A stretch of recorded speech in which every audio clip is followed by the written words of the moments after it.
Olá, é sexta-feira, dia 24 de fevereiro e estamos juntos em mais um assunto do dia aqui na tela da Rede Brasil de Comunicação e que bom poder contar com o seu carinho e a audiência de sempre. Hoje aqui no nosso programa vamos falar sobre problemas na tireoide. Isso mesmo, hoje também tem receita do dia. Vamos aprender a preparar neste quadro barquinhas de batatas. Quem vai nos ensinar é a gastrônoma Luciana Luna. E ainda vamos conferir juntos as notícias da internet, mitos e verdades e muito mais. O nosso programa de hoje ele está imperdível. E no mundo, 300 milhões de pessoas têm disfunção na tireoide e metade não sabe. Quando a tireoide funciona mal, o corpo ele sofre os sinais que na maioria dos casos, na metade dos casos, não são relacionados pelas pessoas como parte de uma doença. Ganha ou perda de peso, agitação ou sonolência, falta de crescimento ou tremores podem ser sintomas de hipor ou hipertireoidismo, baixo ou extremo funcionamento dessa glândula. E para nos ajudar a entender mais sobre este tema e trazer muitas dicas e orientações, vamos conversar a partir de agora aqui no nosso estúdio com o Dr. Luciano Albuquerque, ele que é endocrinologista. Também vai reforçar o nosso bate-papo de daqui a pouquinho a Laís Cabral, ela que é nutricionista e educadora física. Daqui a pouquinho a gente vai dar início ao nosso bate-papo de hoje, mas antes vamos acompanhar uma reportagem sobre o tema com Jéssica Moura. Tireoide. Tanta gente ouviu falar sobre ela. Uma glândula pequena, mas que pode causar um problemão. A tireoide é bem importante para o organismo. Está diretamente ligada aos hormônios. A tireoide é uma glândula que todo mundo tem, fica localizada aqui no pescoço, na parte anterior do pescoço. Ela fabrica uns hormônios, T3 e T4. Na verdade, uma substância única que sofre uma transformação no soro e que é essencial para a vida. A gente precisa ter hormônio tireoidiano desde a vida intraútero até o último dia de vida. Não dá para viver sem hormônio tireoidiano. Ele é um cofator para várias funções do organismo. É como se fosse um estimulante natural, uma espécie de combustível para diversos órgãos e sistemas. Então, o intestino precisa, o coração precisa, a pressão precisa, o cérebro precisa. Então, é um hormônio que participa de todas as funções do organismo. O problema é quando a glândula começa a produzir hormônios a menos ou em excesso. Esses distúrbios são conhecidos como hipotireoidismo e hipertireoidismo. E para mostrar que a tireoide não vai assim tão bem, o corpo aponta alguns sinais. Hoje em dia, uma avaliação clínica de rotina numa pessoa adulta, em pediatria também, com menor frequência, mas você faz de rotina uma dosagem de um hormônio chamado TSH, que é um hormônio que serve como um reflexo da função tireoidiana, não é um exame muito caro, isso pode ser feito na população de uma forma geral. E o endocrinologista, que já está na área há 22 anos, alerta. É preciso ter cuidado para não confundir problemas na tireoide com outras doenças. O hipotireoidismo, que é a baixa do hormônio, é o sintoma de inchaço, ganho de peso, letargia, sonolência, isso pode ser outro problema. Pode ser um problema da função renal, da função hepática, pode ser outras doenças. Então, só com a avaliação mais criteriosa e o exame de laboratório que a gente consegue separar uma coisa da outra. E o hipertireoidismo, ele pode se confundir com ansiedade, às vezes até com doença psiquiátrica. Isso é uma coisa até comum da gente ver ainda hoje em dia, a pessoa ser internada no hospital psiquiátrico e, na verdade, o que ela tem é hipertireoidismo. Só que quando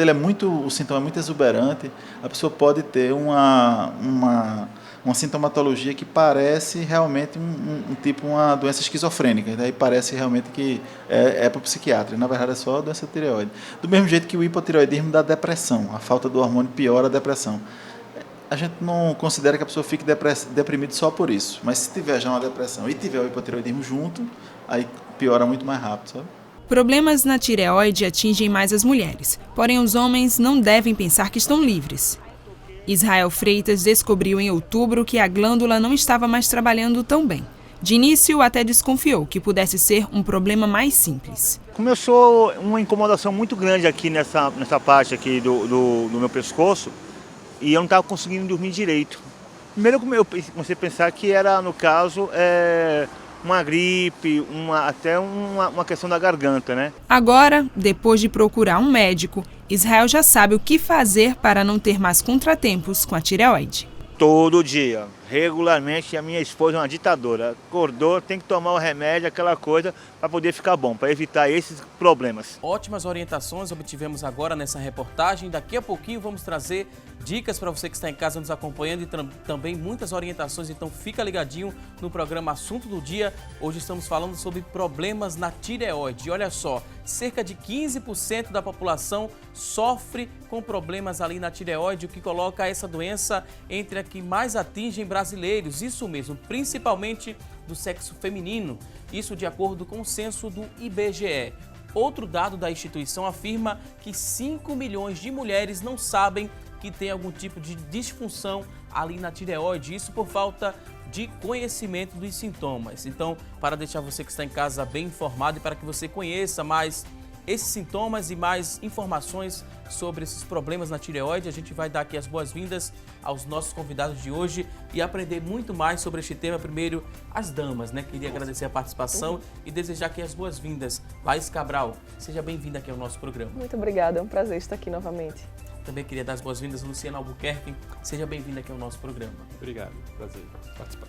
A gente acompanhou algumas orientações, muita gente que está em casa tentando identificar mais ou menos onde é que fica essa glândula. É bom a gente, localizar, para essas pessoas que estão em casa nos acompanhando, que elas podem notar alguma diferença. Às vezes os sinais, da doença, eles são inespecíficos.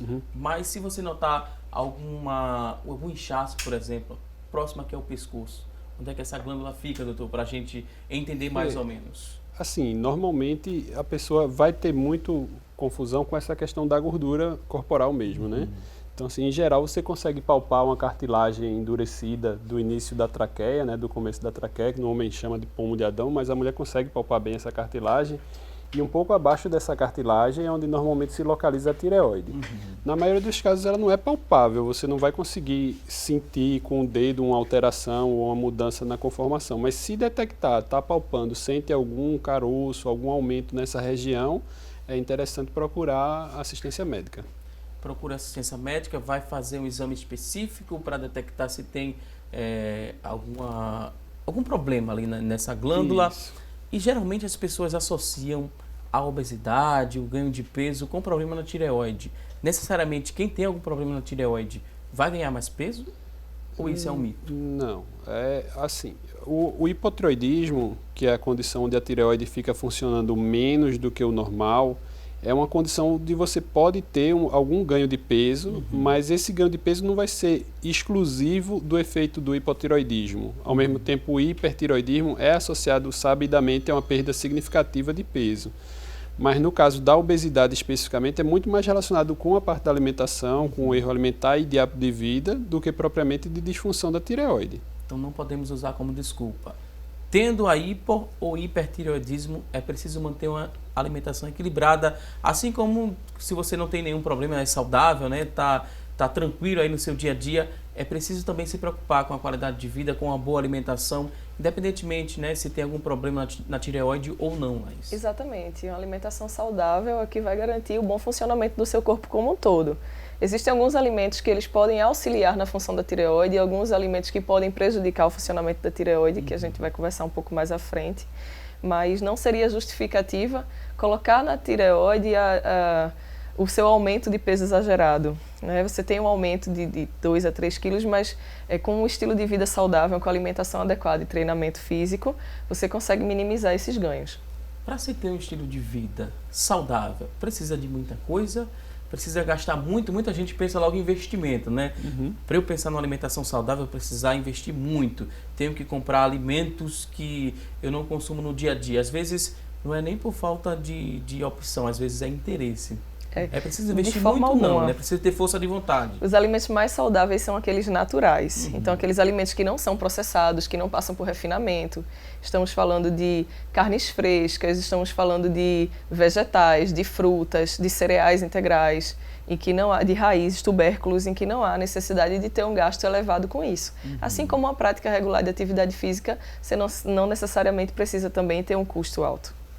Conseguindo controlar a alimentação, tendo essa prática de atividade física, esse problema na tireoide, ele pode sumir, deixar de existir ou não? Eu vou administrar ali aquele problema e vou ajudar a minimizar os sintomas? Não, assim, eu acho que tudo tem que andar em conjunto. O problema da tireoide é um problema, em geral, relacionado ao sistema imunológico, em geral, relacionado a uma doença específica da glândula.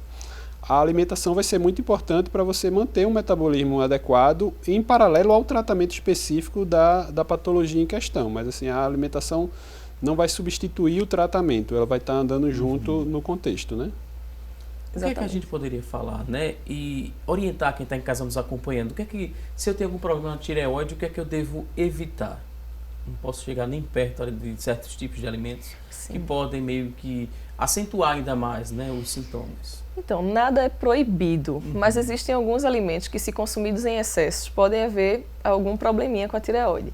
Entre eles, a soja. É consenso que o consumo exagerado de soja pode prejudicar a função tireoidiana. Excesso de crucíferos, então couve-flor, brócolis, espinafre, repolho, quando consumidos crus em excesso, podem aí prejudicar a função tireoidiana para quem já tem essa predisposição ao problema, mas se consumidos cozidos não vai haver essa questão. E para quem já usa a medicação, o ideal seria que você esperasse no mínimo de 30 minutos a 1 hora para poder ingerir algum alimento após essa medicação. É interessante que você o consuma em jejum. Às vezes a gente toma o remédio, 15 minutinhos já está tomando café. E aí vai ser prejudicada a absorção desse medicamento. Em relação à incidência, né? A gente acompanhou também na reportagem, a incidência é maior em mulheres. Isso. Geralmente depois dos 40 anos.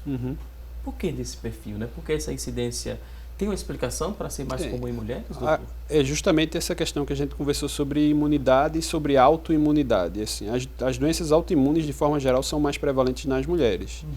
Então, quando a gente fala em transtorno hormonal da tireoide, as duas doenças principais, seja a tireoidite de Hashimoto, que é a causa do hipotireoidismo, seja a doença de Graves, que é a causa do hipertireoidismo, as duas são doenças do sistema imunológico, são falhas do sistema imunológico. E, sabidamente, essas doenças são mais prevalentes no gênero feminino. Os homens, às vezes, têm uma incidência menor e, muitas vezes, a doença é um pouquinho mais intensa em sintomatologia do que nas mulheres. Então, às vezes, essa doença silenciosa que a gente conversou aqui antes, ela é muito mais frequente nas mulheres do que nos homens. Então, os homens, quando procuram, já está um pouco mais sintomático, acaba confundindo um pouco a doença um pouco já mais grave nos homens, embora mais frequente nas mulheres. Por ser mais frequente nas mulheres, elas se preocupam mais, né, com beleza, com saúde. Fica mais fácil também de orientar, né, uma dieta, uma possível dieta para essa mulher, uma orientação do que ela deve se alimentar, o que ela deve evitar. A gente não, você disse que não restringe, né, certo tipo de alimento, mas orienta para que fique um pouco distante, evite. Exatamente. As mulheres se preocupam mais, é mais fácil esse trabalho? Se preocupam, sim. Essa questão estética, a vaidade, isso conta muito. Então, a maior parte das clientes que chegam incomodadas porque estão um pouco acima do peso e que aí associa a disfunção tireoidiana, a gente estimula a ter uma alimentação saudável, um direcionamento com uma alimentação menos carboidratos refinados, né, que vão estimular esse ganho de peso e garantir aí a prática também de atividade física regular para se manter bem a autoestima e, em consequência, fazer bem a sua saúde, né? Quando a mulher recebe um diagnóstico de algum problema na tireoide, qual é o principal medo a princípio, qual a principal dúvida? Como é que funciona essa questão na prática do consultório? Assim, existem dois grupos principais de doenças. Tem essas questões das alterações hormonais, que aí seria o hiper e o hipotireoidismo, e que normalmente é o que gera mais sintoma, que pode estar associado com variação de peso, com redução do nível de atividade de forma geral. E tem a questão da doença nodular, né, dos bócios nodulares, dos nódulos, que aí vai ter a relação com o câncer de tireoide. Então, assim, talvez a doença mais difícil, a doença que tem um prognóstico que pode ter alguma reserva, seria o câncer de tireoide. Então, no caso do nódulo, a preocupação sempre é essa questão. O nódulo é benigno, o nódulo é maligno. No caso do hiper ou hipotireoidismo, a preocupação da maioria leiga é principalmente essa questão de peso, essa questão de mudança da composição física, muito mais até do que a questão de saúde, às vezes, de outros problemas que essas doenças podem causar. Mas a gente sempre tenta orientar, de forma geral, que o tratamento, na maioria dos casos, vai ser bem sucedido. E a princípio causa esse medo mesmo, né, doutor? O medo por não ter informação, como a gente acompanhou também outra estatística, metade das pessoas que têm não sabem que tem a doença e quando descobrem tem logo esse medo. A princípio causa esse temor todo, mas com o passar do tempo e como ver que é possível controlar, dá uma tranquilidade maior. A gente conversa justamente sobre isso, que a maioria dos casos das doenças da tireoide vão ser um acompanhamento ambulatorial muito assim, parcimonioso, vai ser consultas 6 em 6 meses, uma vez no ano, é uma revisão quase. No período inicial, realmente a gente precisa fazer uma intervenção mais rápida, de tentar dar o diagnóstico da forma mais rápida possível, de instalar o tratamento da forma mais rápida possível, mas na hora que começa a tratar, a maioria fica bem. A maioria fica bem. A gente deu algumas dicas de alimentação saudável e a prática de atividade física. Como é que deve ser a princípio? Quem está em casa tem essa dúvida, quer começar, começa por onde, Laís? A prática regular de atividade física é essencial para a qualidade de vida de todos, mas antes é preciso passar por um check-up médico, ver se estar apto a praticar os exercícios físicos.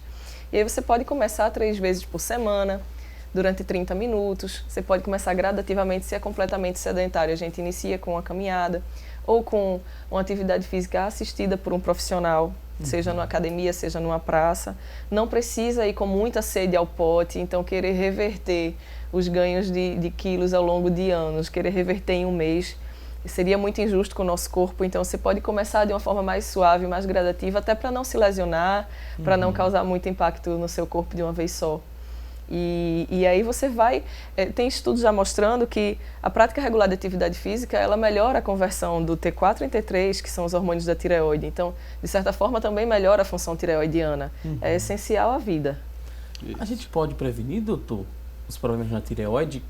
Se eu me preocupo com a alimentação saudável, se eu me preocupo com a prática de atividade física, eu previno ou não? A pessoa já tem a predisposição genética e em alguma fase da vida vai apresentar algum problema? A questão da predisposição eu acho que é bem mais essencial no caso, né? Acho que a boa prática de vida, né? Tem alimentação adequada, atividade física adequada, é importante para você minimizar as consequências eventuais dessa doença.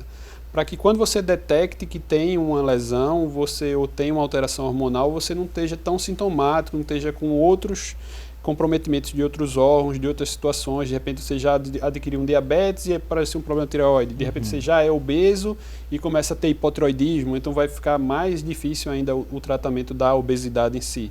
Então, se você já mantém um hábito saudável, isso vai favorecer a questão de você resolver aquele problema tireoide mais rápido e não ter consequências a longo prazo. É importante enfatizar que a alimentação saudável e o exercício físico regular, eles são essenciais, mas eles não substituem o tratamento medicamentoso, quando se diagnostica o problema da tireoide. Então ele pode entrar em conjunto, mas não só praticando atividade física e alimentação saudável você vai ficar livre do seu problema na tireoide, não. É importante fazer o check-up médico e o acompanhamento com o endocrinologista. Ok, vou pedir licença agora rapidinho aqui aos nossos convidados. A gente vai a um rápido intervalo, daqui a pouquinho tem mais assunto do dia. Até já!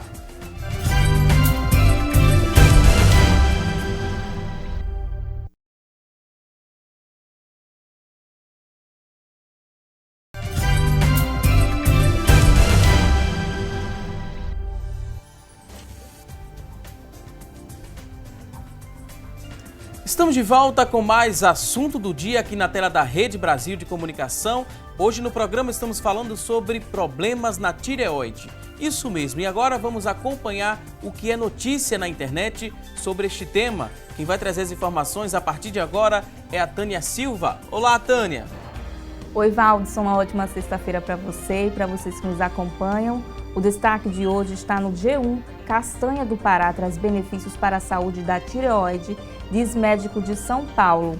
Segundo especialistas, o hipotireoidismo acontece quando a produção dos hormônios é baixa e entre alguns sintomas estão a depressão, o cansaço, prisão de ventre, menstruação irregular e o ganho de peso.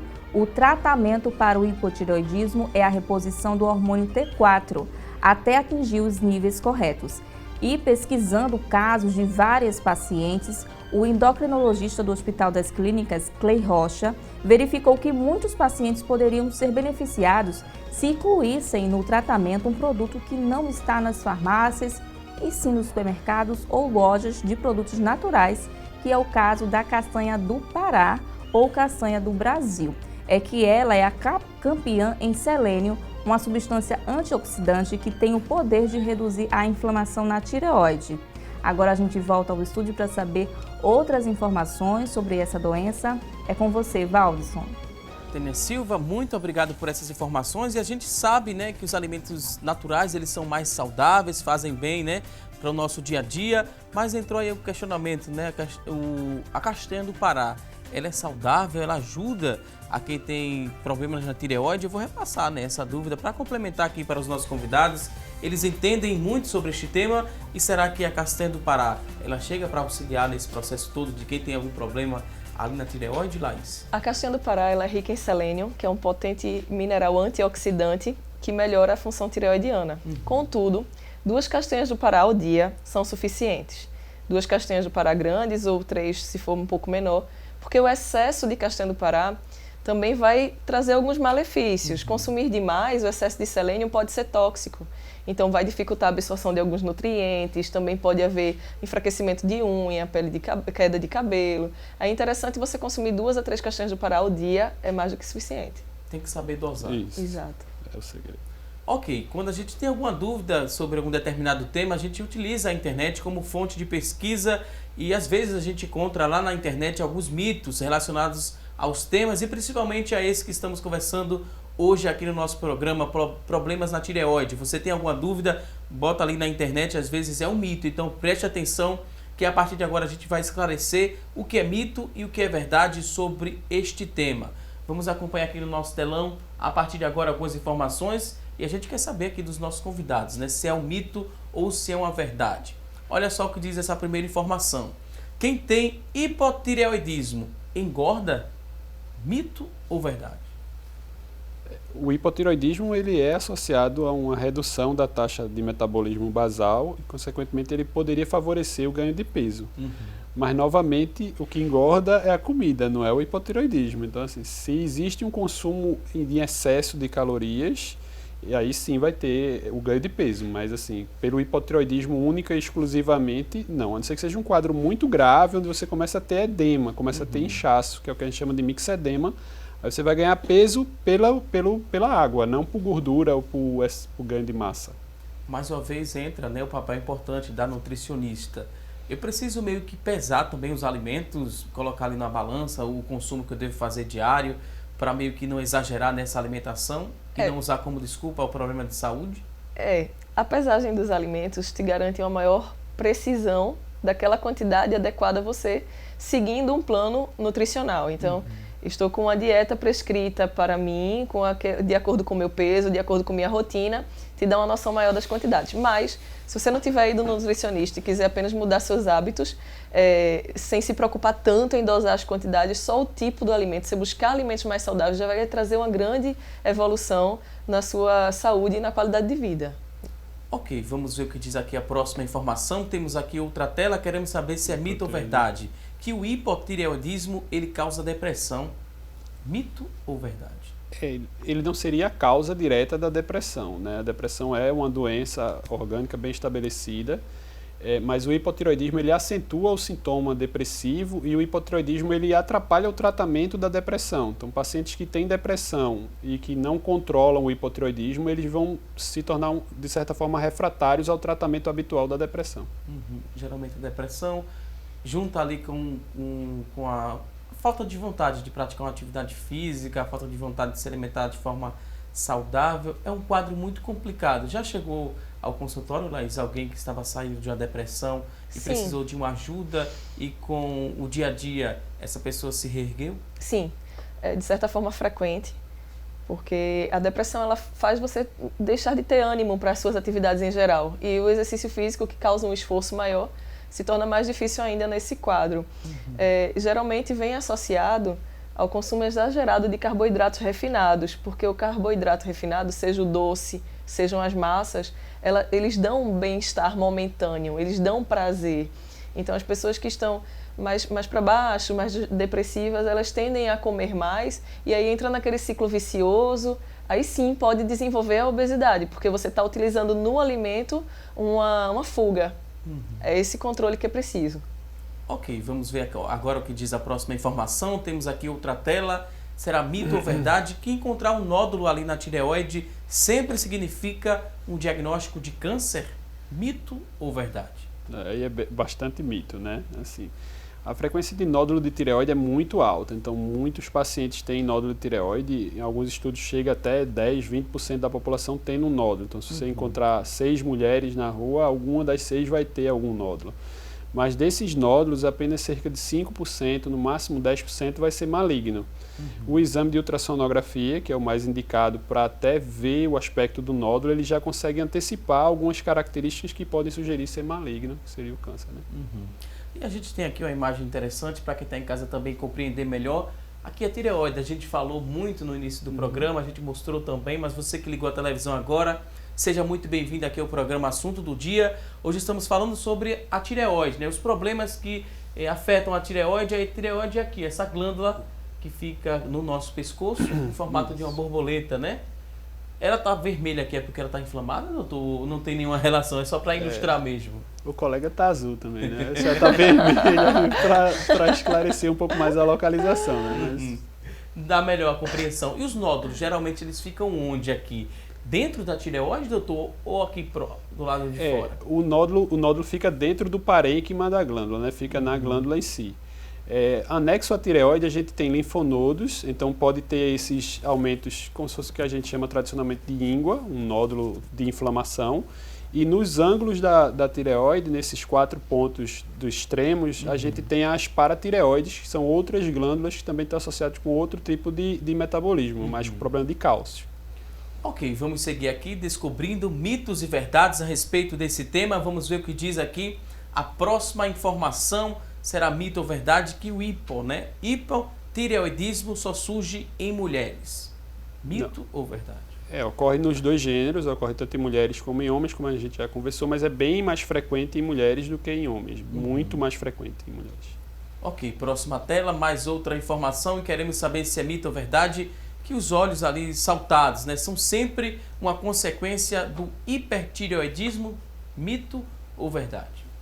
É um sintoma bastante característico, né? A gente sempre associa a uma pessoa que quando está com essa exoftalmia, esse aumento do globo ocular, seria relacionado ao hipertireoidismo, mas nem todo hipertireoidismo tem a exoftalmia e nem toda exoftalmia é um problema na tireoide. Ok, vamos seguir aqui, temos outra informação e queremos saber mito ou verdade que o hipotireoidismo reduz o desempenho físico. Mito ou verdade? Você se sente menos estimulado, né? Porque falta disposição, então você precisa de encorajamento maior para praticar o exercício físico. Mas em você conseguindo chegar lá e fazer a sua atividade, só traz benefícios para a saúde e para a tireoide também. Então é preciso vencer essa barreira. Essa falta de disposição, ela pode ser suprida ou vencida com a boa alimentação antes da prática da atividade física? A falta de disposição causada pelo hipotireoidismo é preciso ser medicada, é preciso que seja resolvido com tratamento medicamentoso. E aí a alimentação saudável, ela vem como coadjuvante, mas não substitui o tratamento. Quer complementar, doutor? Pode ficar à vontade. É bem isso que a gente colocou. Se você tem o hipotireoidismo, você tem a doença, mas essa doença existe na medida em que ela não está sendo adequadamente tratada. Na hora que você faz a reposição adequada de hormônios, você vai ter o hormônio funcionando na taxa normal e aí, consequentemente, a falta de exposição seria a mesma da pessoa que tem a tireoide funcionando normal, né? Assim. Exato. A partir do momento que se está medicado com as taxas normais, não há motivos para o hipotireoidismo causar redução de desempenho físico. Isso. Estando medicado, você age como um indivíduo normal. Ok, vamos à próxima informação. Temos aqui outra tela, queremos saber se é mito ou verdade que sempre que aparece um nódulo ali na tireoide, precisa ser removido? Não. Mito ou verdade? Não, na verdade é assim, se o nódulo é benigno e a maioria, como a gente já colocou, dos nódulos são benignos, em geral não precisa de fazer a cirurgia para remoção do nódulo. Se for um nódulo muito grande, um bócio mergulhante, que às vezes o nódulo cresce para dentro do tórax, então assim, quando você tem um volume aumentado, aí você pode indicar a cirurgia para casos muito selecionados, mas em geral você só indica a cirurgia assim, de forma rotineira para nódulos malignos, né, para o câncer de tireoide. Ok, vamos à próxima tela, temos aqui outra informação, será mito ou verdade que o exame de ultrassom anual é importante para um diagnóstico precoce do câncer de tireoide? Mito ou verdade? Essa é uma polêmica interessante. Existem alguns países que encorajaram uma triagem populacional em relação a nódulo de tireoide, por exemplo, a Coreia do Sul começou a fazer ultrassonografia da população inteira. e aumentou de forma absurda a detecção de câncer de tireoide. Como a gente já colocou em estudo de necrópsia, mais de 10% das pessoas têm um câncer de tireoide e morreram de outra coisa que não tinha nenhuma relação com aquele câncer. Então, normalmente o câncer de tireoide ele tem um crescimento, ele é indolente, poucos casos têm metástases, ele é um câncer que normalmente não tem muitos problemas para a pessoa, desde que seja adequadamente tratado. Então, assim, esse diagnóstico muito acelerado, às vezes você detectar um nódulo muito pequeno e ter aquela ânsia de estar fazendo punção de todo o nódulo. Então, você tem que selecionar bem os casos para você também não ficar fazendo exame desnecessário. Na medida em que se detecta um nódulo num primeiro exame, que aquele nódulo naquele primeiro momento não tem indicação de punção, aí eu concordo que você deve seguir esse nódulo, você deve acompanhar anualmente ou semestralmente para ver a questão do crescimento, para ver a questão da mudança da característica. Mas se você já tem um nódulo, já fez a punção, já é benigno, ou o nódulo é muito pequeno, ou não cresce, ou é um cisto, você não precisa ficar o tempo todo repetindo, nem deve fazer. Se você fez uma vez, é completamente normal a sua tireoide, você não deve ficar repetindo anualmente a ultrassonografia, não tem essa necessidade. Ok, vamos ver o que diz a próxima informação. Temos aqui outra tela, queremos saber se é mito ou verdade, que a alimentação, volta mais uma vez aqui em destaque, ela pode controlar o hipotireoidismo? Mito ou verdade? A alimentação ela pode melhorar a função tireoidiana, mas o hipotireoidismo ele precisa ser controlado com o tratamento, fazendo o exame, diagnosticando e aí com o endocrinologista passando a medicação adequada. Mas a alimentação ela vem a ser um coadjuvante. Iniciado esse tratamento, geralmente com um medicamento para repor, né, doutor, esse hormônio, uma vez a mulher iniciando, ou o homem, né, em alguns casos, tem que dar sequência e é para o resto da vida a dependência desse medicamento? Em geral, especificamente do hipotireoidismo, é um tratamento crônico, né? Um tratamento de longo prazo. Né? A gente reforça essa questão da indicação correta da reposição hormonal. A gente está vivendo um momento onde tem se usado de forma inadequada a reposição com hormônios manipulados e alguns problemas, às vezes sem indicação, sem o diagnóstico de hipotireoidismo. E muitas vezes no próprio hipotireoidismo você achar que tem que repor T3 e T4. Como o colega falou no vídeo inicial, o T4 é convertido naturalmente em T3. Isso é uma consequência natural e na medida que você faz a reposição você tem essa conversão. Alguns casos muito específicos e muito selecionados podem precisar de repor T3, mas são casos, como a gente colocou, muito ímpares. Ok, vamos à próxima tela, saber o que diz aqui a próxima informação. O sal, ele faz bem a tireoide? Mito ou verdade? O sal iodado, o iodo, ele melhora a função tireoidiana, que a gente encontra iodo em vários alimentos, na própria água. Então, o sal em si, ele não faz bem a tireoide. Você não vai sair consumindo sal exageradamente nos alimentos pensando em melhorar a função tireoidiana, não. Porque você vai trazer vários outros prejuízos à sua saúde. O consumo excessivo de sal vai trazer problemas cardíacos, vai trazer problemas renais, então pode ter consequências muito graves. Na verdade, é o iodo que está presente no sal, mas não só no sal, em vários outros alimentos. Ele não se torna um alimento indispensável à tireoide, não. A questão do iodo é outro ponto que a gente deve ressaltar, que o sal de cozinha no Brasil rotineiramente é iodado. E aí a reposição, a deficiência de iodo é extremamente rara, não vou dizer rara, mas pouco frequente no nosso meio, a não ser em algumas regiões muito assim, pouco desenvolvidas ainda dentro do Brasil. Aqui em Recife, particularmente no litoral, de forma geral, que a gente tem um mar, em geral não existe deficiência de iodo. Então o iodo ele é um substrato para a produção de hormônio tireoidiano. Se você dá iodo em excesso, você pode até bloquear essa captação de iodo pela glândula e você acabar gerando um problema na tireoide. Ao invés de estar achando que está tratando, que está ajudando, você pode estar assim, predispondo ao surgimento de uma alteração. Uma dúvida que eu tenho, mito ou verdade, o sal também ele ajuda a reter líquido no corpo? Sim, aumenta muito a retenção de líquido. Então, é importante que você consuma sal de forma bem moderada, porque a gente já consegue sal nos alimentos em geral.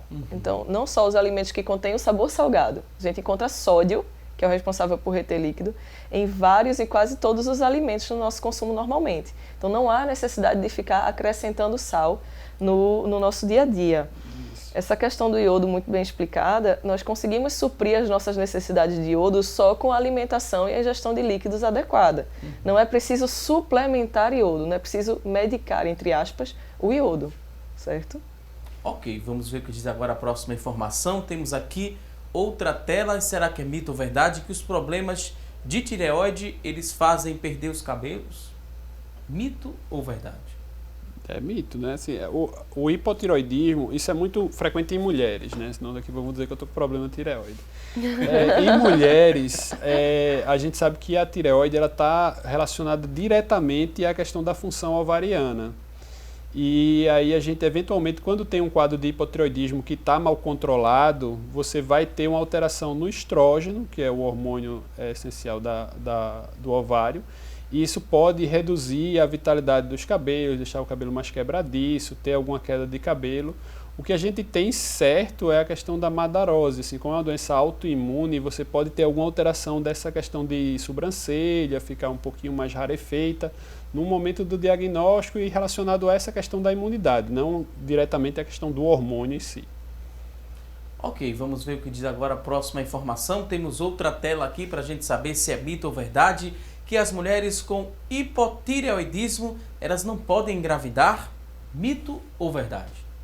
Como a gente conversou, o hipotireoidismo ele interfere com o ovário. Então, se a paciente está descompensada do hipotireoidismo, obviamente esse ovário provavelmente não vai ovular normalmente e ela vai ter alguma dificuldade para engravidar. No momento em que ela trata de forma adequada e que esse hormônio fica no nível normal, ela vai poder engravidar normalmente como qualquer outra paciente. A questão que a gente também reforça é que no princípio da gravidez, especialmente no primeiro trimestre da gravidez, existe uma necessidade aumentada de hormônio tireoidiano. Normalmente o beta-HCG, que a gente chama o HCG, que é a gonadotrofina coriônica humana, ela tem uma similaridade com o hormônio que controla a tireoide e ela estimula a tireoide. O HCG ele aumenta a função da tireoide.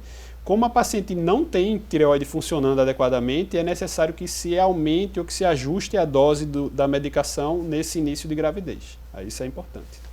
Ok, vamos ver agora a próxima tela. Temos aqui a última, mito ou verdade, que a reposição dos hormônios da tireoide causa diversos efeitos colaterais. Mito ou verdade? De novo, se for feito de forma adequada, não estaria relacionado aos efeitos colaterais, né? Como a gente está conversando, às vezes você fazer uma reposição de forma inadequada, com dose excessiva ou dose insuficiente, ou até mesmo uma medicação errada, você obviamente vai ter efeitos adversos que seriam relacionados à própria doença da tireoide. Então, se você repõe hormônio em excesso, você vai simular um hipertireoidismo. Se você repõe hormônio de menos, vamos dizer assim, você vai acabar mantendo o quadro do hipotireoidismo. Então, os efeitos colaterais não são relacionados à medicação em si, e sim ao quadro de base e à doença que o paciente tem. Ok, vou pedir licença mais uma vez aqui aos nossos convidados. A gente vai agora a um rápido intervalo. Daqui a pouquinho tem mais assunto do dia. Até já!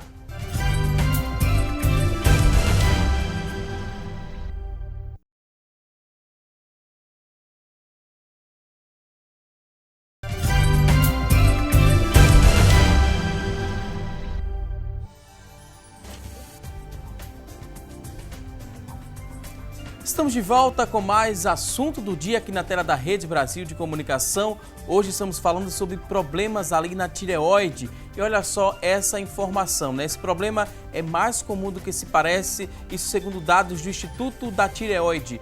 15% da população acima dos 45 anos, 15% ali sofrem de problemas na tireoide. E entre as principais causas desses problemas na tireoide está uma dieta desequilibrada, isso relacionada especialmente ao consumo de iodo, como bem falamos aqui no nosso programa, além de outros nutrientes também, como o selênio. A gente vai trazer agora outras informações a respeito desse tema e vamos mostrar aqui para você que está em casa a diferença, né, do sintoma da hipotireoidismo e do hipertireoidismo. Você que está em casa tem essa dúvida ainda, faz meio que uma confusão, então vamos meio que destrinchar aqui para deixar bem claro para você que está em casa nos acompanhando.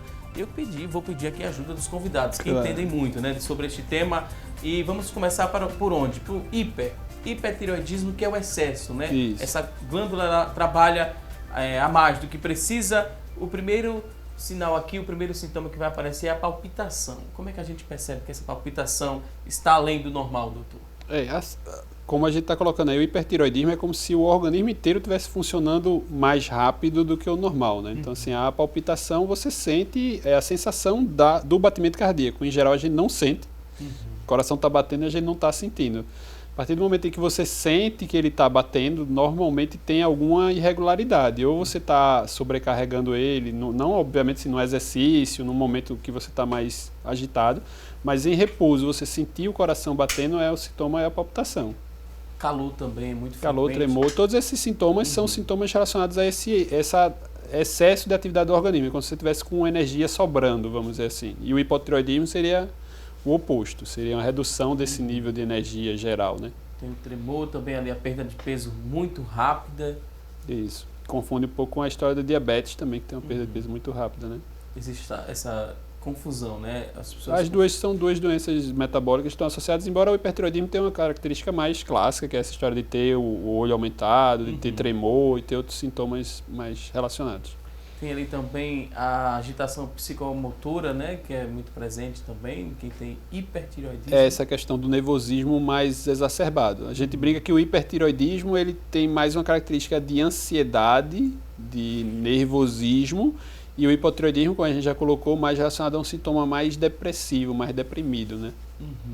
A insônia também está presente aí, quem tem hipertireoidismo e a queda de cabelo. Que a gente colocou mais relacionado aos hormônios sexuais, né? Ok, vamos agora para a outra tela aqui, a outra parte, no caso o hipo, né? Hipotireoidismo dá ali a indisposição, como a gente pontuou desde o início do programa, sonolência também, depressão, sensibilidade ao frio também é outro sintoma que você... Estou falando, se o senhor quiser... Fique à vontade. E o inchaço é aquilo que a gente tinha colocado sobre o ganho de peso do hipotireoidismo é, na sua maior parte, relacionado a essa retenção de líquido. Não é um aumento de massa, não é gordura. Esse aumento de massa vai ser relacionado ao erro alimentar e a questão da falta de atividade física. Mas o ganho de peso do hipotireoidismo é muito por edema, por inchaço, né? Não por outra coisa. Sensação de tristeza também e constipação. Isso. E o hipertireoidismo dá diarreia, daria o oposto da constipação, né? A constipação, o intestino prende bastante no hipotireoidismo. E muitas mulheres sofrem, né, com constipação e às vezes passam a acreditar que aquilo é normal e começam a conviver com a constipação. Pois é. Uma alimentação pode regular isso? Uma boa alimentação? Pode sim. Uma alimentação rica em fibras e rica em consumo de água. Então é muito importante que se tome água adequadamente. A gente faz um cálculo rápido de 35 ml por quilo de peso da pessoa. Então, uma pessoa que pesa 70 quilos deveria ingerir cerca de 2,3 litros de água fracionado ao longo do dia para que estimule a lubrificação intestinal, assim com o consumo adequado de fibras. O intestino funcionando bem é muito importante para absorver os nutrientes e é importante também até para a produção de alguns hormônios. Então não se deve negligenciar essa função intestinal, não. Ok, temos aqui algumas participações e tem uma dúvida, né, que chegou aqui através da nossa fanpage em relação à doença da tireoide. Ela vai afetar ali a voz, doutor? Existe alguma relação?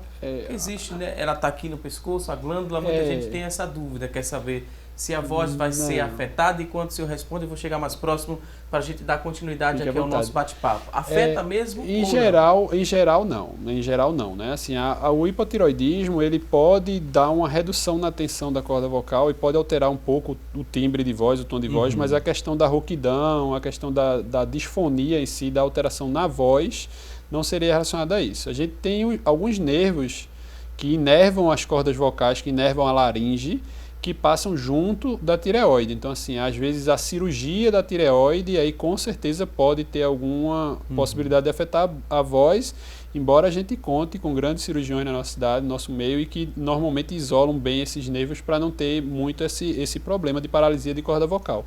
Mas, em geral, a alteração de voz ela pode ocorrer, mas de uma forma muito temporária. Na medida que você trata, que você normaliza o hormônio, vai ficar tudo bem. Em relação à dor na região do pescoço, é comum também a dor na região do pescoço? A dor na região do pescoço é muito comum. Na minoria das vezes é causada pela tireoide, né? Assim, a tireoide, em geral, é um órgão que é indolor ele estaria relacionado à dor em algumas doenças muito específicas, né? Na tiroidite, que é uma inflamação na tireoide, a tiroidite aguda e a tiroidite granulomatosa são duas doenças pouco frequentes e que estão associadas à dor na tireoide especificamente. Na maioria das vezes é mais a sensação de você ter um corpo estranho, você tem um nódulo, você tem um aumento da glândula e quando você engole a tireoide ela se move. Então esse movimento da tireoide vai ser percebido pelo paciente e ele vai sentir uma coisa estranha no pescoço e vai referir às vezes como dor. Em relação agora, vamos voltar à alimentação, falar de saúde, né? De se preocupar com a alimentação saudável. A gente poderia meio que trazer algumas dicas de alimentação para o dia a dia, de quem tem hipo e hipertireoidismo. Essa alimentação deve ser diferenciada. O que é que não pode faltar nesse cardápio? Para quem tem hipertireoidismo, onde o metabolismo acelera, é necessário uma alimentação mais rica em nutrientes, uma alimentação com uma carga calórica maior. Então, um pouco mais de proteína, um pouco mais de carboidratos, um pouco mais de gordura. Estamos falando das carnes frescas, estamos falando de tubérculos. Então, consumir uma quantidade maior de alimentos que fornecem energia, como o inhame, macaxeira, batata doce, arroz integral, feijão. Então, mesmo que seja hipertireoidismo, onde o seu metabolismo está mais acelerado, é importante manter uma alimentação saudável, desde que um aporte calórico maior. Mas a qualidade do alimento precisa ser mantida. Não é porque a gente tem hipertireoidismo que a gente vai comer sorvete, vai tomar sorvete, comer bolo, comer torta, não. O hipotireoidismo é preciso o contrário, ter um controle maior da quantidade de calorias ingeridas ao dia, para não estimular esse ganho de gordura, que fica mais facilitado, muito mais do que no hipertireoidismo. Então é necessário ter um controle maior dos carboidratos, aí você dosa direitinho as porções durante o seu dia, para que ajude nesse controle do peso, certo? Então, a gente estimula com mais calorias, o outro a gente estimula com menos calorias, mas o tipo do alimento ele precisa ser um alimento saudável, com menos carboidratos refinados, com baixa ingestão de sal e industrializados, refrigerantes como um todo, tá? Em ambos os casos é importante manter a ingestão de água adequada, é muito importante se manter hidratado. Tem essa dieta diferenciada para os dois, mas em relação à questão da gravidade da doença, a gente poderia classificar o hipo ou o hiper, um é mais grave do que o outro ou não? Existem quadros de hipotireoidismo mais graves, existem quadros de hipertireoidismo mais graves. O hipertireoidismo, em geral, é mais sintomático, ele tem uma certa maior dificuldade até na condução. Normalmente, só o endocrinologista mesmo vai tentar assim, fazer o tratamento, outros médicos não vão querer fazer. O hipotireoidismo, às vezes, algumas outras especialidades tentam tratar, fica acompanhando.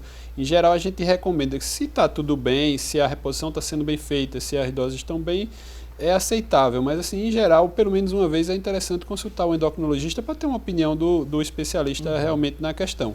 A gravidade é muito dependente da doença em si, assim, é inerente ao quadro. Existem quadros mais graves, quadros menos graves, seja lá uma coisa ou outra. O que é mais comum? Hipo ou hiper? O hipo é muito mais comum. Hipotireoidismo é muito mais comum do que hiper. Hiper é um pouco mais raro. Ok, o tratamento, como a gente falou no início do programa, também para o resto da vida, à base de medicamento, existe algum tipo de cirurgia para retirar a tireoide? Isso não. É possível, não é? Como é que a gente entende essa questão na prática? O hipotireoidismo é uma condição crônica determinada e que, na medida em que se tem o diagnóstico, em geral, vai acompanhar o paciente pelo resto da vida. O hipertireoidismo, ele tem algumas modalidades de tratamento. Ele tem as medicações que vão bloquear a produção e a liberação desse hormônio em excesso. Tem o iodo radioativo, que a gente já colocou aqui, o iodo é captado pela glândula, então você coloca um iodo que vai ter um efeito de destruir essa glândula assim, internamente, esse excesso de função da glândula. E tem a cirurgia também pode ser indicado para o hipertireoidismo. Existem casos de hipertireoidismo que podem ser tratados e reverterem e ficarem normais, assim, não precisar de medicação para o resto da vida. A maioria dos casos vai acabar precisando, porque muitas vezes o hiper acaba se transformando ao longo do tempo num hipo. Assim, você acaba bloqueando a função da glândula porque o excesso é que está sendo prejudicial. Então, você repondo é mais fácil de você controlar o nível adequado. A pessoa procurou o médico, no clínico ele já consegue meio que desconfiar de que tem algo errado no clínico, e depois ele vai até ser encaminhado ao endócrino, depois o endócrino também solicita, né, a participação dessa equipe toda multidisciplinar para tratar esse paciente. de nutricionista? Como é que a gente compreende na prática? Em geral, o ideal é que o serviço de clínico funcionasse de forma adequada, né? Esse atendimento inicial, especialmente, a gente coloca o clínico, o clínico já é um especialista, ele teoricamente ele já fez clínica médica e aí a partir daí ele é chamado de clínico. A gente associa muito essa história de clínico com recém-formado. É diferente um pouco, mas aí a gente colocando na unidade básica, eu acho que a referência seria essa, a gente deveria ter uma triagem adequada a partir do momento em que o paciente tem algum sintoma que seja relacionado à tireoide, um aumento de volume ou alguma queixa que seja relacionada, ele faz a triagem com 2 examezinhos de sangue, rapidinho, consegue ver se tem ou não algum problema ali, e a ultrassonografia para ver a questão de nódulo, de aumento, de diminuição da glândula, e é uma triagem relativamente simples. A partir dessa triagem, o paciente seria encaminhado ao especialista para que ele desse a posição dele, definisse o tratamento de forma adequada e, em muitos casos, poderiam ser contra-referenciados de volta para esse atendimento básico, porque, como a gente colocou, se é um acompanhamento para o resto da vida, especialmente na rede pública, a gente vai ter essa dificuldade de acessar o endocrinologista o tempo todo, né? Não tem serviço suficiente para tanto paciente. Então, muitas vezes, a gente consegue contra-referenciar de forma adequada e o paciente ser acompanhado na unidade básica. Aí, como a gente já colocou, assim, a alimentação é essencial. Então, você tem que ter, para equilibrar tudo, um apoio, né, das outras especialidades. Bem lembrado, né? Alimentação é essencial, prática também de atividade física, a gente reforça que é muito importante. Quem tem, né, seja hipo ou hiper, quais as atividades que podem praticar? Podem praticar musculação normalmente? Uma corrida de rua também é permitido? Quais atividades físicas que a gente poderia meio que exemplificar? Seria importante passar inicialmente por um check-up médico para saber se estará apto a fazer as atividades físicas. E estando apto, você pode iniciar com uma caminhada gradativa durante 30 minutos, 3 vezes na semana. Se entrar na academia, sempre sob a orientação de um profissional de educação física, você pode iniciar a musculação. A musculação tem seus benefícios também na redução de gordura corporal, porque estimula a massa muscular, o aumento da massa muscular. Isso faz com que você acelere o seu metabolismo mesmo em repouso. Então, o exercício físico ele só tem benefícios. Agora, é preciso que seja iniciado de forma gradativa para não te provocar nenhuma lesão articular, né? Nenhum problema. Esse exercício físico, a gente escuta muito em academia, né? Às vezes alguns comentários que esse exercício só vai fazer efeito após os 30 primeiros minutos de atividade, ou não necessariamente? Isso é um mito ou verdade? Não tem não, não tem esse rigor, não. Durante algum tempo se acreditou que nos primeiros minutos você queima mais glicose, glicogênio que se converte em glicose e você acaba queimando mais carboidrato no seu corpo e que só depois de alguns minutos é que vai começar a queimar gordura. Hoje a gente sabe que você mantendo uma intensidade adequada de treino, uma intensidade adequada para o teu ritmo, você queimando mais glicose vai fazer com que você acabe recrutando a gordura mesmo pós-treino. Você depois do treino vai queimar energia do mesmo jeito. Então não existe uma regra de tempo para isso. Você pode fazer um treino por dia de 20 minutos, desde que você já esteja condicionado, já que você esteja já adaptado, não seja um iniciante. Você fazer um treino de 20 minutos intenso, bem orientado por um profissional e ser muito mais eficaz do que quem treina 1h30 na academia de forma inadequada. Que para, dá aquela conversadinha e vai andar na esteira conversando, passeando. Vai olhar o WhatsApp. Vai olhar o WhatsApp, tirar uma foto. Então essa questão do tempo ela é muito variável de acordo com o seu condicionamento e de acordo com a intensidade do treino que você pratica. Por isso que é importante ter um acompanhamento com um profissional da educação física. É essencial, é essencial. Vai te prevenir lesões, vai te causar mais resultados com segurança. Em relação também a outra dúvida da alimentação, geralmente a gente escuta, né, que é preciso fazer alimentação de 3 a cada 3 horas, é bom que se faça uma alimentação. Essa regra, ela funciona na prática? Veja, alimentar-se de 3 em 3 horas faz com que você controle sua ansiedade em relação ao alimento, faz com que você não vá para a próxima refeição com tanta fome. Se eu passo muitas horas sem me alimentar, vamos supor que eu almoce meio-dia e aí só vou comer lá para as 7 horas da noite. Eu vou chegar morrendo de fome, comendo muito mais do que eu deveria. E aí ninguém pensa em comer uma saladinha quando está com muita fome. Aí a qualidade do alimento também vai ficar comprometida. Seria interessante que se conseguisse comer de 3 em 3 horas, porque a gente vive num contexto muito estressado, onde tem ansiedade. Mas quando não se dá para comer de 3 em 3 horas, Você pode comer a cada 4 horas, você pode comer a cada 4 horas e meia, de acordo com as suas possibilidades. Nesse caso, é ideal que seja individualizado mesmo, o plano nutricional. Nesse caso, não adianta eu forçar a pessoa a comer a cada 2 horas e meia, a cada 3 horas, se a rotina que ela leva não tem condições e ela não conseguir seguir a dieta e vai abandonar tudo. É preciso que seja vista a rotina da pessoa e distribuir diante das possibilidades dela. Assim, no tratamento específico da obesidade, da perda de peso, especificamente falando, a gente sabe que o que vai entrar é justamente esse balanço de entrada e saída de caloria, né? Então, assim, a questão de 3 em 3 horas tinha essa ideia de que você mantinha um metabolismo acelerado e tal. Isso aí não tem muita comprovação hoje em dia. Vai ser um pouco mais importante justamente essa cota calórica. Então, se o paciente ele tem um perfil de que ele tem, como a doutora falou, uma ansiedade maior quando ele passa mais tempo sem comer e acaba comendo um pouco mais, aí obviamente você vai estimular ele a fracionar um pouco mais a refeição. Mas se ele tem um perfil mais assim rigoroso e ele consegue passar esse período, ele não necessariamente vai ter que parar e ficar fazendo refeições intermitentes, refeição seguida de 3 em 3 horas como um mecanismo para perda de peso, né? Assim, para perda de peso especificamente tem que ser individualizado, tem que ser colocado de forma adequada. Exatamente, perfeito. Não é, na verdade, as horas entre uma refeição e outra que vão definir os resultados, e sim a qualidade e a quantidade do alimento que está sendo consumido. Isso. Por falar em atividade física, né, a gente está estimulando essa prática. Quem tem algum problema na tireoide, pode tomar suplemento alimentar? Desde Se que bem prescrito orientado? por um profissional, por um nutricionista ou por um médico, estando devidamente bem orientado. O poder pode. Não tem nenhuma contraindicação se for, por exemplo, uma whey protein estiver dentro do planejamento de calorias e proteínas que precisa ingerir durante o dia. É preciso ter um cuidado maior com o consumo de termogênicos. Alguns termogênicos eles podem prejudicar e muito a função tireoidiana. E às vezes nem tudo que está no rótulo é o que realmente tem na cápsula. Então, termogênico eu tenho uma ressalva, eu prefiro realmente não recomendar. É preciso a gente observar mais os rótulos. Né? O rótulo, e assim, você sabe que os suplementos, eles não são regulamentados como medicamentos, eles são regulamentados como nutrição, como alimentos. Então, assim, a pessoa não necessariamente precisa discriminar todas as substâncias que estão contendo ali. Hoje, a gente tem uma prática muito grande de se usar o pré-treino chamado, onde você vem às vezes importa, traz dos Estados Unidos, foi para a Disney, traz ali. Então, assim, se você for olhar nos rótulos, a maioria desses pré-treinos vai ter T3, vai ter o nome tireoide em algum ponto ali.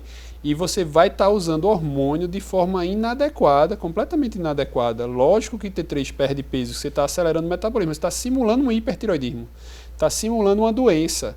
E se você usa aquilo, como a gente colocou, o primeiro sintoma que você me perguntou, palpitação, que pode ser um sintoma de uma arritmia cardíaca. Então você vai acelerar o coração de quem vai fazer um exercício físico antes dele fazer. Então vai acelerar mais ainda na hora que ele estiver praticando. De repente ele vai fazer uma corrida, está com o coração já acelerado no início, pode ter um problema ali. Sem falar que vai diminuir o rendimento dele, porque na hora que ele atingir essa frequência cardíaca máxima, ele vai fadigar, ele vai parar a corrida, entendeu? Então, assim, tem que ter uma orientação bem específica. No caso de quem tem já ou sabe que tem problema na tireoide, para fazer atividade física, tem que estar muito bem controlado, especialmente se você está descompensado. Às vezes o hipertireoidismo já está com essa palpitação, já está com essa taquicardia e vai começar a fazer um exercício já taquicárdico, aí não dá para fazer. Ok, vou pedir licença mais uma vez aqui aos nossos convidados. A gente vai a um rápido intervalo, daqui a pouquinho tem mais assunto do dia. Até já!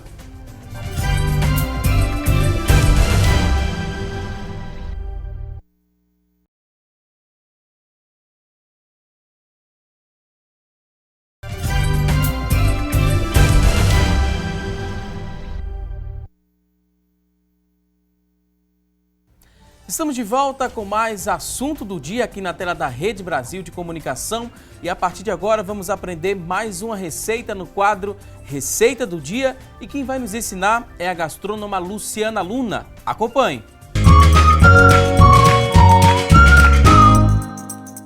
Olá, vamos para mais uma receita. Hoje nós vamos aprender a fazer barquinhas de batata gratinada. Você sabe quais são os benefícios da batata? Esse vegetal é consumido em todas as partes do mundo e é rica em carboidratos e amido.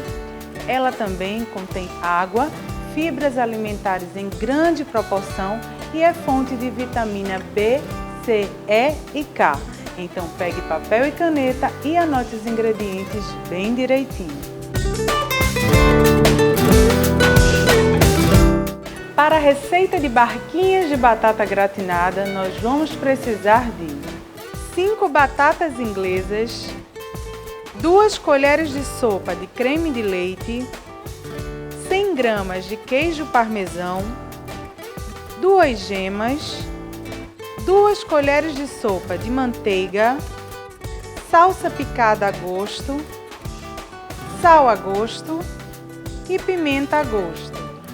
O primeiro passo da nossa receita é colocar as batatas para cozinhar. Para adiantar um pouco, aqui eu já tenho as batatas cozidas.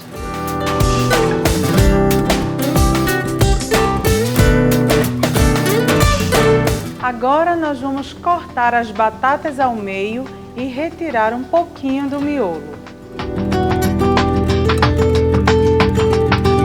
Agora, com os miolos da batata já separados, nós vamos acrescentar os demais ingredientes.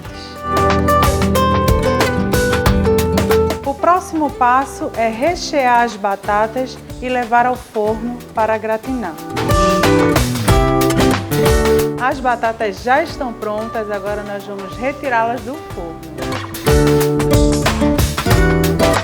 Esta foi a nossa receita de hoje, espero que vocês tenham gostado e até a próxima!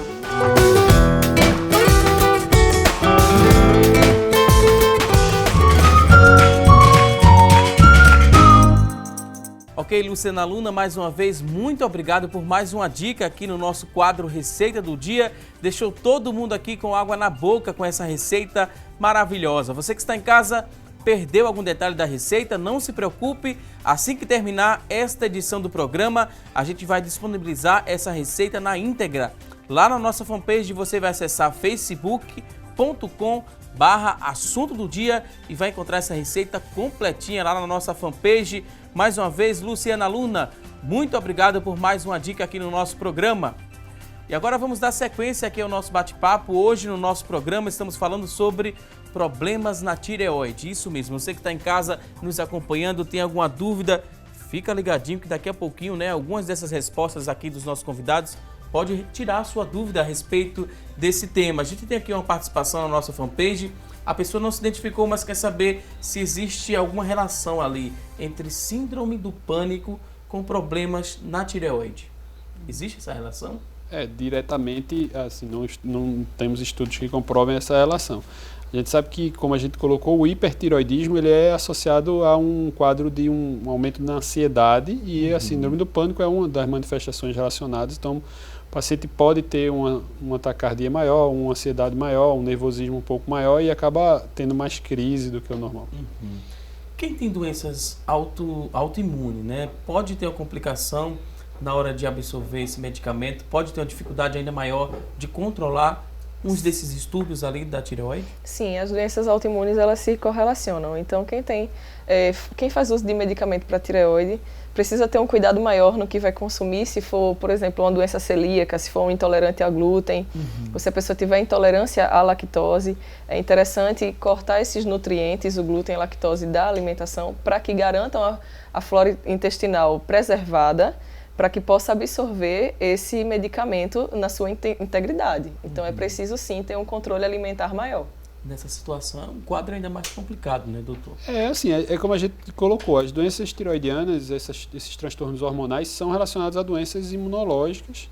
Então existe realmente uma frequência maior de você ter associado a um hipotireoidismo, por exemplo, você pode ter um aumento na frequência de doença celíaca, um aumento na frequência de alguma doença inflamatória autoimune no intestino.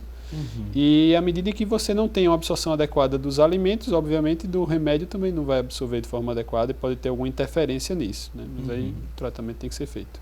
Em relação a hipotireoidismo, pode desenvolver, a pessoa tem hipo e com o passar do tempo, com o tratamento, pode transformar aquela hipo em um hipertireoidismo? Funciona assim na prática? Existe a possibilidade disso acontecer?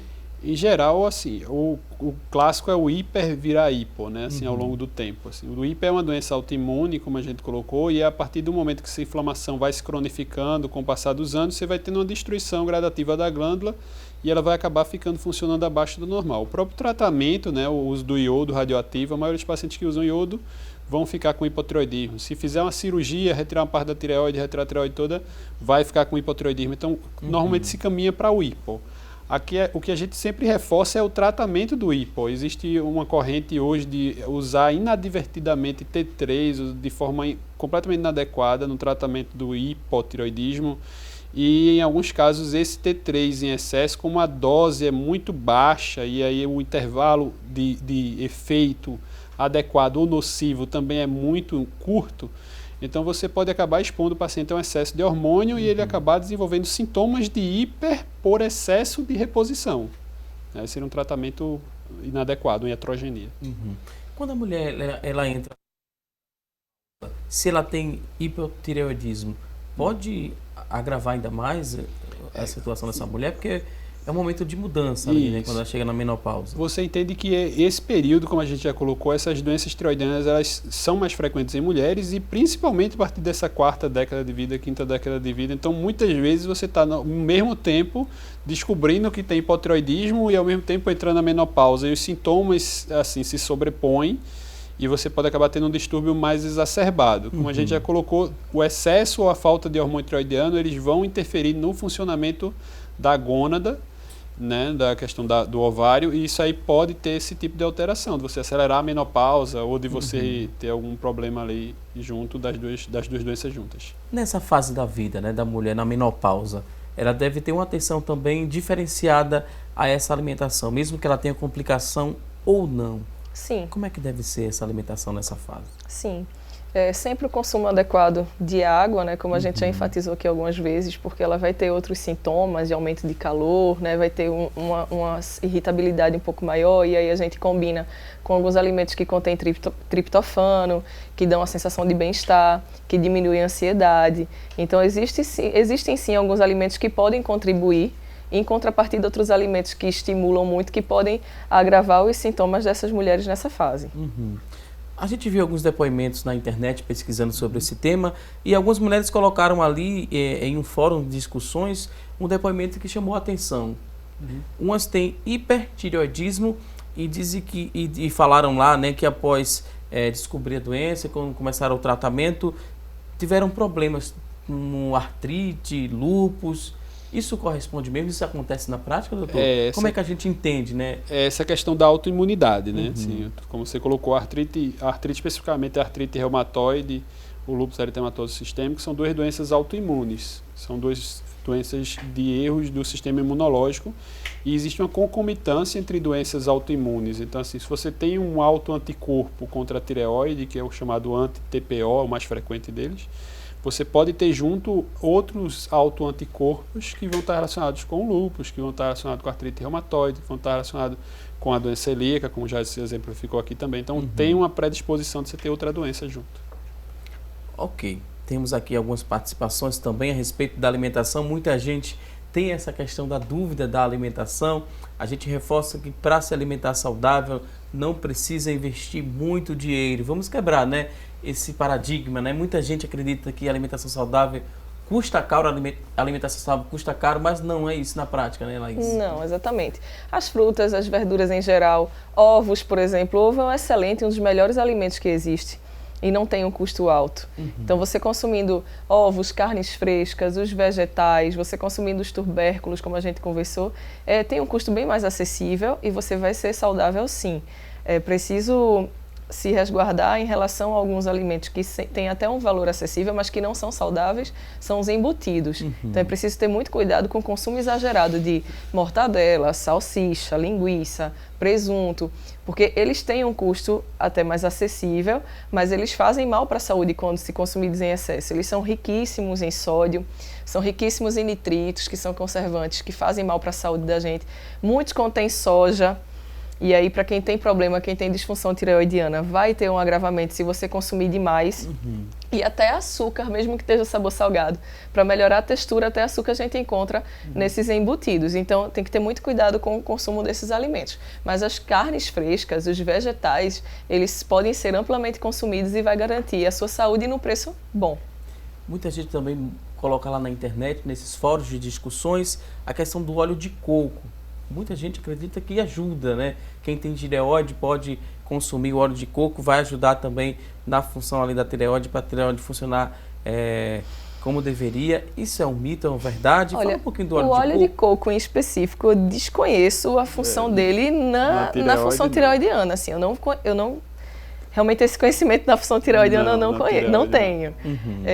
Ele, quando consumido com moderação, vai ter seus benefícios. Ele, embora seja uma gordura saturada, mas é uma gordura saudável. E aí ele ajuda a regular algumas taxas, desde que consumidos com moderação, ajuda a lubrificar o intestino. Tem alguma função anti-inflamatória com moderação. Mas assim, a princípio de tireoide eu não vejo sentido não.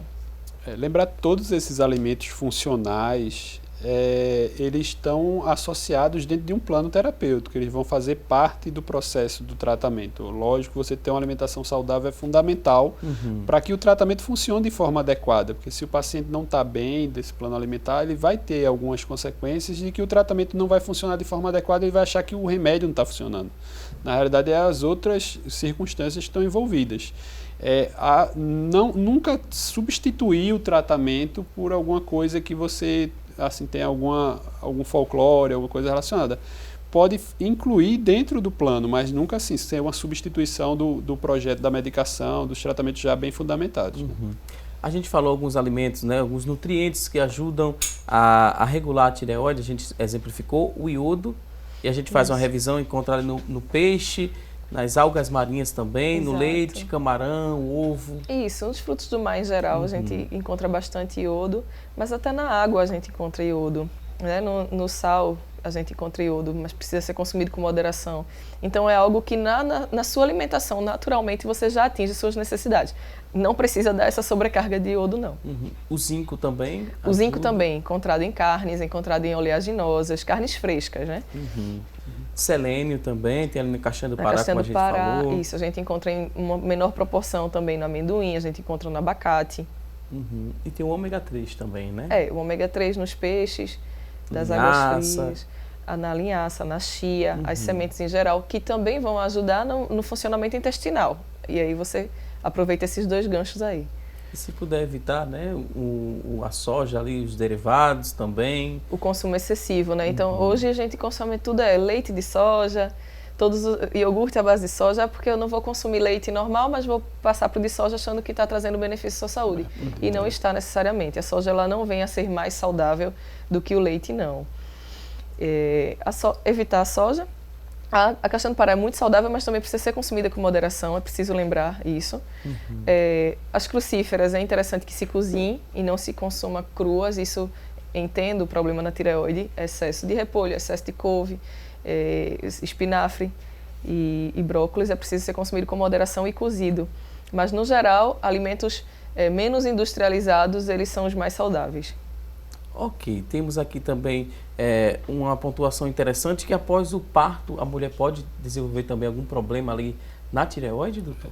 A gravidez é um momento de exacerbação desse sistema imunológico, né? Então assim, você, tanto durante a gravidez como no pós-parto, existe a tiroidite pós-parto, existe a tiroidite relacionada à gravidez, e que você pode predispor ao surgimento da doença tireoide numa paciente que já existia alguma predisposição anterior. Então, assim, ela pode abrir o quadro naquele momento. É um momento que normalmente pode ter alguma alteração. Ok. Temos também outra participação em relação a se tem como acompanhar e meio que fazer um autoexame, né? Essa mulher que está em casa nos acompanhando, tem como fazer o autoexame na mama? Ela pode ver se tem algum nódulo, algo diferente da rotina dela. Da tireoide também, ela tem como apalpar a tireoide e meio que saber se tem algo... Como é que a gente poderia orientar quem está em casa e mostrar também, doutor? A gente coloca sempre isso. A gente já colocou essa questão do posicionamento da glândula. Abaixo dessa cartilagem endurecida, você vai descendo ali 2 centímetros, você já vai estar começando a palpar a tireoide até esse ponto que a gente chama da fúrcula da external.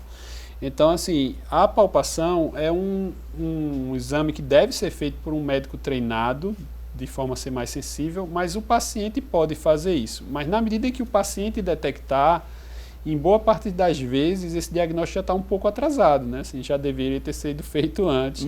Porque para ter um crescimento que seja palpável, já tem algum tempo que essa doença está se mostrando ali. É interessante fazer rastreio, especialmente em casos familiares. Se você tem algum familiar de primeiro grau que teve algum problema na tireoide, é interessante você procurar um médico para dar uma checada como é que está funcionando essa glândula. É interessante, se você tem um sintoma muito pronunciado de palpitação, de ganho de peso excessivo, de peso excessivo, você fazer uma triagem em relação a isso também.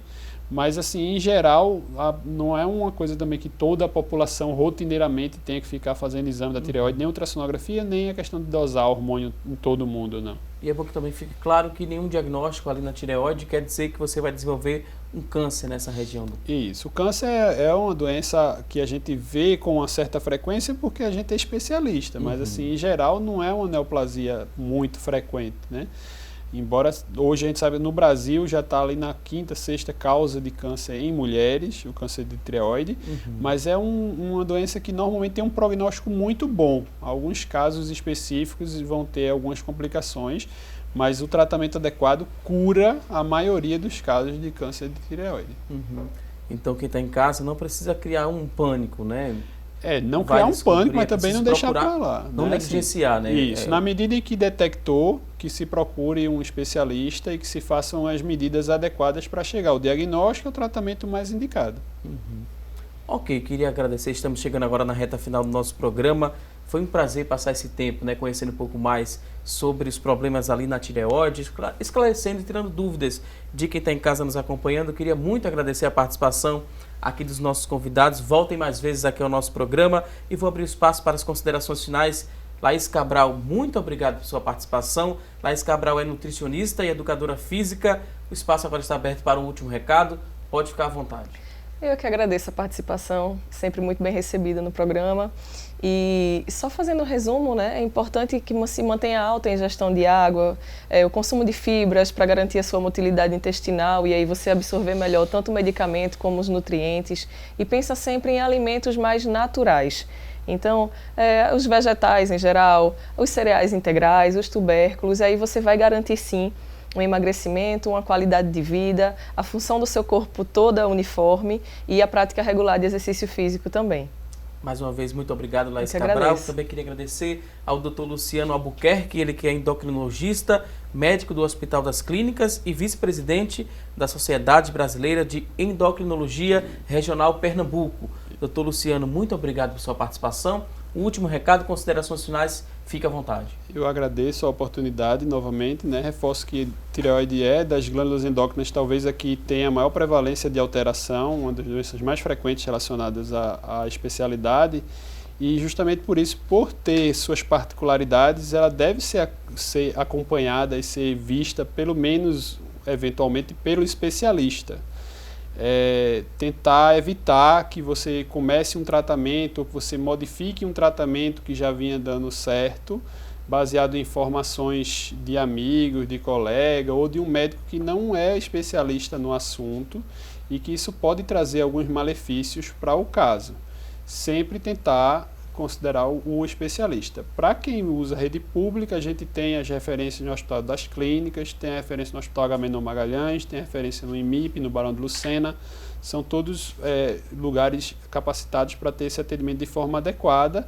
Embora a unidade básica de saúde, seu posto, seu PSF, ele pode fazer o atendimento inicial e ele encaminhar de forma adequada para esses serviços, né?